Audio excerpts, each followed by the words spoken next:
어, 안녕하십니까?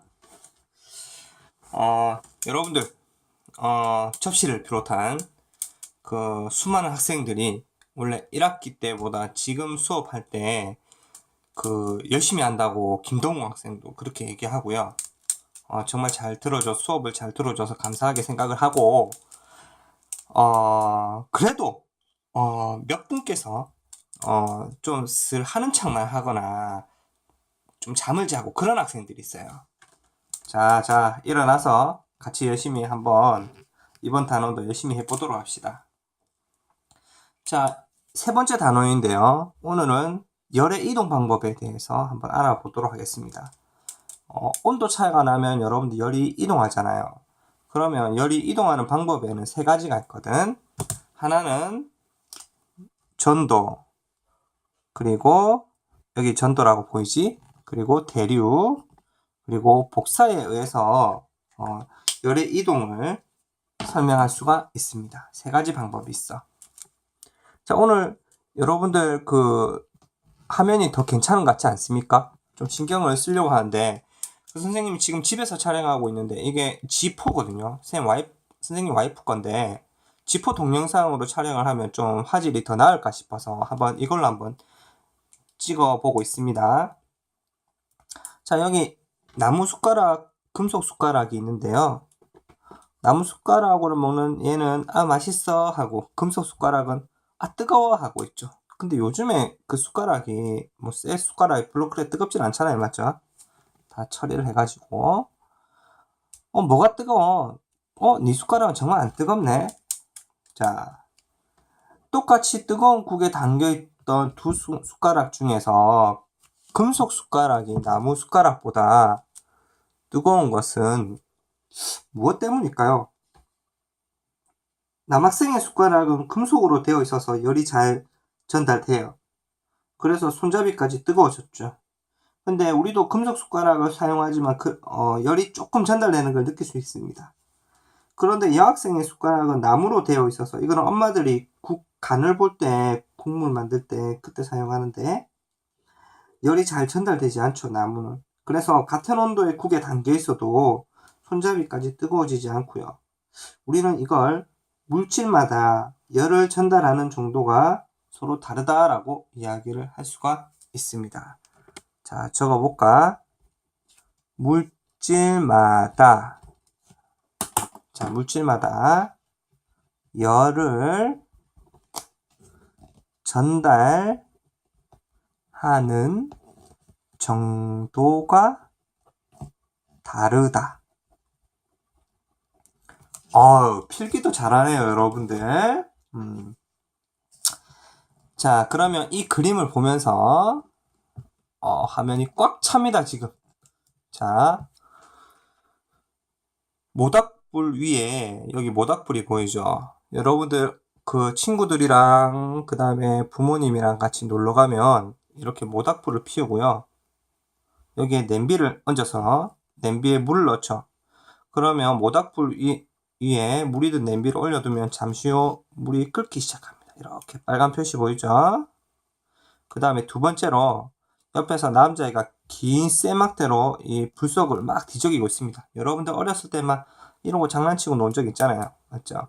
그러면 근데 이 쇠막대니까 잠시 후 손잡이 부분까지 막 뜨거워지거든요. 이렇게 열이 전달될 수 있습니다. 그 다음에 세 번째로 모닥불 가까이에 앉아 있으면요. 따뜻함을 느끼죠, 여러분들. 난로 같은 거 여러분들 쬐 때도 따뜻함을 느끼잖아요. 자, 첫 번째나 냄비 전체에 처음에는 물이 그러니까 가열한 부분만 물이 쪽이 뜨거웠는데 불에서도 먼 쪽도 나중엔 다 뜨거워지잖아요. 그럼 열이 전달된 거야, 이것도. 그럼 이 세 가지 다가 있잖아. 모두 모닥불에서 열이 이동하였기 때문인데 열이 이동하는 방법이 지금 다 다르거든, 세 가지가. 그럼 열은 어떤 방법으로 이동하는지 이 세 가지를 배워보고 나서 다시 198페이지로 한번 돌아와 볼게요.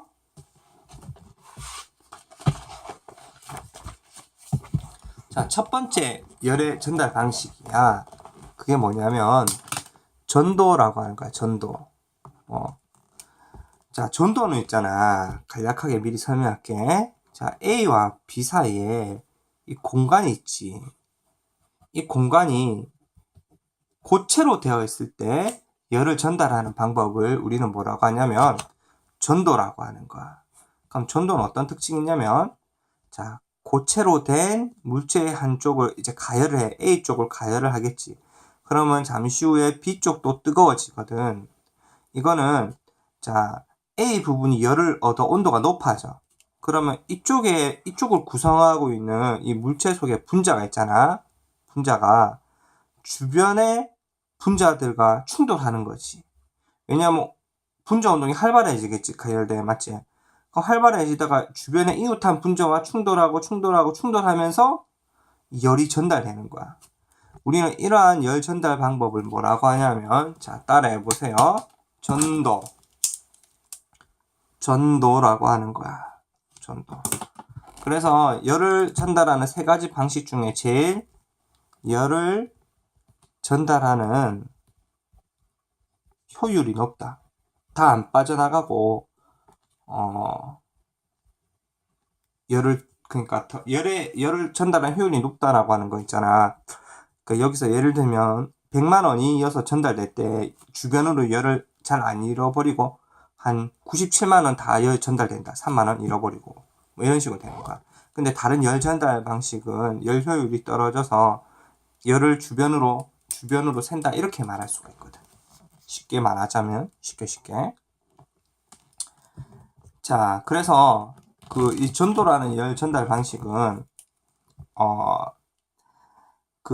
분자들이, 그러니까 고체가 분자와 분자 사이 거리가 가깝다 보니까 따닥따닥 붙어 있잖아. 그래서 분자와 분자 사이의 충돌로 이렇게 열이 전달된다라고 할 수 있어. 자, 그러면 모든 이 고체들이 다 열을 똑같이 전달하진 않아. 열을 잘 전달하는 물질도 있고 열을 잘 전달하지 못하는 물질도 있거든. 자, 그러면 여러분들 주변의 물질들 중에서 고체 열을 잘 전달하는 물질에는 뭐가 있을까? 맞아. 아이고 똑똑하네 여러분들. 그건 바로 금속이야. 집에 많지 여러분들. 은도 많을 거야. 금은 철, 알루미늄 이런 금속은 열이 잘 전도되는 물질이고, 열이 잘 전도되지 않는 게 뭐가 있냐면, 여러분들 냄비에 손잡이 같은 거 있잖아요. 플라스틱으로 이루어져 있죠. 맞죠? 그 다음에 유리, 그 다음에 나무, 이런 비금속은 열이 잘 전도되지 않습니다. 자, 그래서 정리하면 금속이 비금속보다 전도가 잘 된다라고 줄을 쳐 주세요. 자, 그러면 있잖아. 다시 밑에 그림을 살짝 보면서 이거 봐봐. 이거 보면 금속 겨울철이야. 추운 겨울날 있잖아. 겨울철 금속으로 된 의자가 이렇게 있어. 그 다음에 나무로 된 의자가 이렇게 있으면 앉을 때 있잖아. 어느 게 더 훨씬 차갑게 느껴지냐? 금속으로 된 의자에 앉을 때 훨씬 더 차갑게 느껴지지. 이렇게 금속과 나무로 된 의자는 있잖아. 모두 같은 온도야. 근데 왜 더 차갑게 느껴지는 걸까? 응? 두 의자는 같은 곳에 있으면서 열평형에 의해서, 우리가 앞에 보면 열평형 있지. 그래서 온도가 같아. 근데 몸에 닿았을 때 몸의 열을 많이 빼앗아가면 더욱 차갑게 느껴지겠지.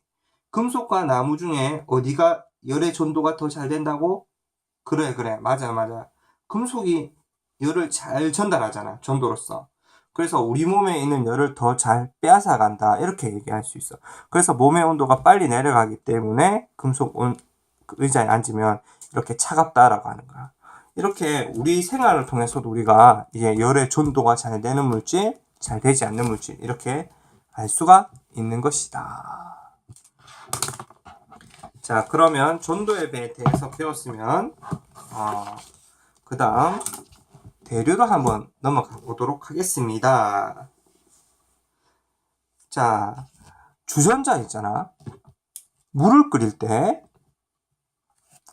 아래쪽을 이렇게 가열해도 물 전체가 고르게 뜨거워집니다. 처음에는 이쪽만 뜨거워지는데 나중에 되면 이 물 전체가 뜨거워진다 이 말이죠. 이것은 물을 가열하는 동안 열 에너지를 얻어서 온도가 높아진 이 아래쪽 물이 위로 올라가고 위쪽이 온도가 낮은 물이 아래쪽으로 내려와서 열이 골고루 전달되기 때문인데요. 자, 이걸 그림으로 나타내면 여기다 쓰면 되겠다. 자, 이렇게 가열을 하잖아. 이렇게 가열을 했어. 커다란 냄비가 있으면 여기 물이 있어. 그러면 여기 뜨거워진 물은 위로 올라가. 이렇게. 그러면 상대 뜨거워진 물은 이렇게 위로 올라가는 건 그 밀도가 낮아져서 올라간다. 이렇게 설명할 수가 있어요. 나중에 여러분들 밀도 개념 배울 건데요. 아니면 수업 시간 쌤이 가르쳐 줄게. 그 다음 상대적으로 차가워진 물은 이렇게 무거워져서 밀도가 높아져서 아래로 이렇게 내려옵니다. 여기서부터 차가워진 물은 콜드, C는 콜드야. 이렇게 내려오죠. 근데 여기서 전도랑 다른 점이 있어. 야, 고체에서는 있잖아. 이 고체를 이루는 물질의 분자가 직접 움직여서 안 움직였어. 그냥 제자리에서 진동하면서 이웃한 분자에게 그 열을 전달했잖아. 충돌 에너지를. 맞죠? 근데 대류는 있잖아. 뜨거워진 물이 직접 이동하잖아. 맞죠? 차가워진 물은 내려오고 또 이어서 가열되고. 이렇게 대류의 특징이 뭐냐면, 자, 이것도 그림을 그리면 A와 B라는 이 공간 사이에 액체 또는 기체로 다 차여져 있어. 이 공간이. 이때 열을 전달하는 방식을 대류라고 해. 우리는 액체나 기체를 유체라는 말을 씁니다. 흐를 유자를 써서. 모양이 쉽게 변하잖아. 고체와 달리. 그래서 액체나 기체는 그 고체보다 분자 사이 거리가 멀죠. 그러면서 얘네들은 그 공간을 통해서요. 이 뜨거워진 액체가, 온도가 높아진 액체가, 분자들이 직접 이동합니다. 자, 여기서 글을 읽어볼게. 이와 같이 액체나 기체 상태의 물질이, 이 분자들이 직접 다른 공간으로 이동해서 열을 전달하는 현상을 우리는 뭐라 하냐? 대류라고 하는 거야. 대류. 대류는 액체나 기체 상태에서의 열을 전달하는 방식이다 라고 얘기를 할 수가 있어. 냉장고도 마찬가지인데 냉장고에서도 기체들 있잖아. 따뜻한 부분은 위로 올라가고 차가운 공기는 아래로 내려가. 따뜻한 공기는 위로 올라가고 이렇게 하면서 열을 전달하는 거야. 열을 나중에는 빼앗아가겠지. 뒤쪽에 열을 빼는 방열기가 있으니까. 자, 다시 초점 맞추고 가끔씩 초점 맞는지 한번 봐야 되겠습니다. 자, 여러분들 사막에 있잖아. 베두인족이라고 해서 검은 천으로 된 헐렁한 옷을 입고 사는 그런 사람들이 있는데 왜 하필 그 뜨거운 지방에 살면서 검은 옷을 입을까? 그게 왜 그러냐면 야, 검은 천이 더 햇빛을 더 많이 받으면 있잖아. 그 뜨거워지겠죠. 안쪽이. 옷 속에 있는 공기가 위로 올라간단 말이야. 이거 대류에 의한 현상인데 그러면 그 빈 공간은 아래쪽에 바람이 들어오면서 땀을 증발시켜. 왜 뜨거운 옷을 입냐면 이렇게 통풍이 되면서 땀을 증발시키기 때문에 기와 열을 빼앗아 가거든. 땀이 증발되면 여러분도 시원하죠.